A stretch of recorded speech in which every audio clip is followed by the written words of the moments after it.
Welcome to study channel. मेरा नाम है मोहम्मद कैसर। सीटेट जुलाई 2024 के लिए फॉर्म भरे जा रहे हैं।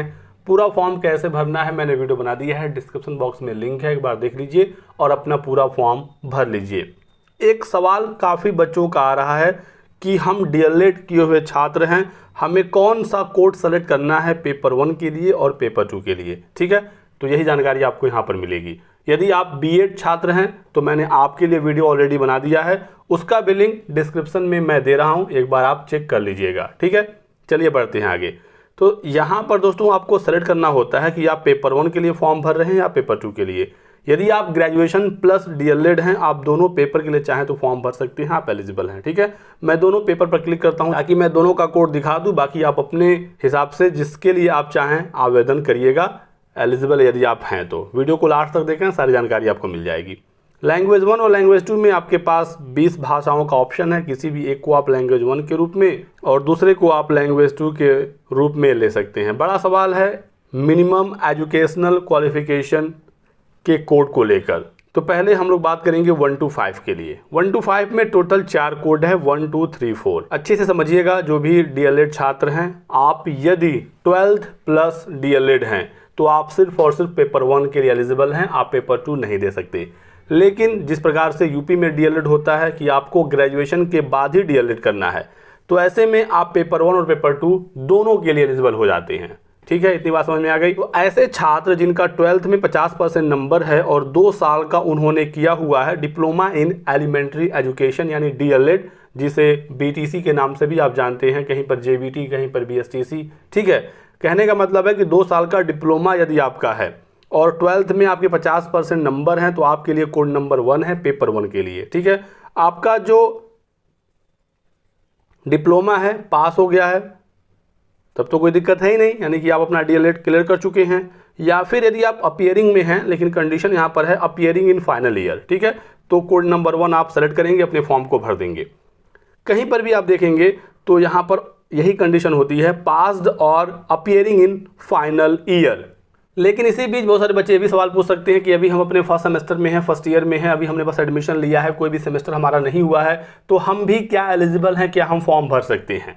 तो अकॉर्डिंग टू एनसीटी आप एलिजिबल हैं। 4 अगस्त 2022 को एनसीटी ने नोटिस जारी किया था और बताया था इन्होंने कि कोई भी छात्र जो टीटीसी यानी टीचर ट्रेनिंग कोर्स कर रहा है, ठीक है, यदि आपने बस इसमें एडमिशन ले लिया है, बस आप परस्यू कर रहे हैं, आप एलिजिबल हो जाते हैं टेट का एग्ज़ाम देने के लिए। ये लेटर है, आप इसे अच्छे तरीके से पढ़ सकते हैं।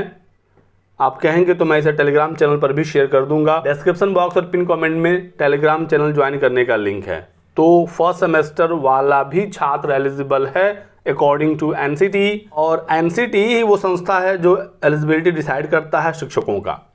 तो यदि आप फर्स्ट सेमेस्टर में हैं तो भी आवेदन कर सकते हैं। हालांकि यहाँ पर आपको फाइनल ईयर अपीयरिंग या पास्ड का ही ऑप्शन मिलता है, तो ऐसे में फर्स्ट सेमेस्टर वाले भी सेम कोड का ही यूज करेंगे, आपके लिए कोई अलग से एक्स्ट्रा कोड नहीं है। इतनी बात आपने समझा।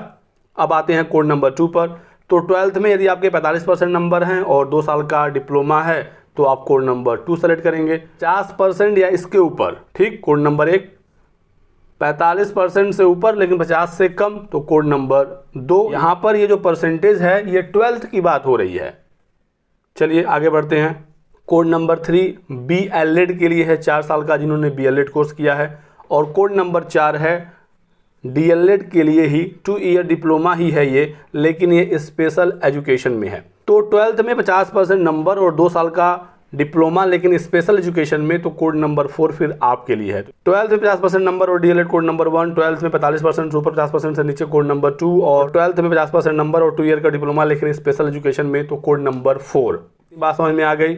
यदि आपने 12th के बाद ग्रेजुएशन किया है, उसके बाद आपने अपना डीएलएड किया है, तो आप ऐसे में भी आप पेपर 1 के लिए फॉर्म भर ही सकते हैं, लेकिन आप पेपर 2 के लिए भी एलिजिबल हो जाते हैं। तो ग्रेजुएशन के बाद यदि आपका डीएलएड है तो भी आप अपने 12th का परसेंटेज देखेंगे और उस आधार पर आप कोड नंबर 1 या 2 डिसाइड करेंगे।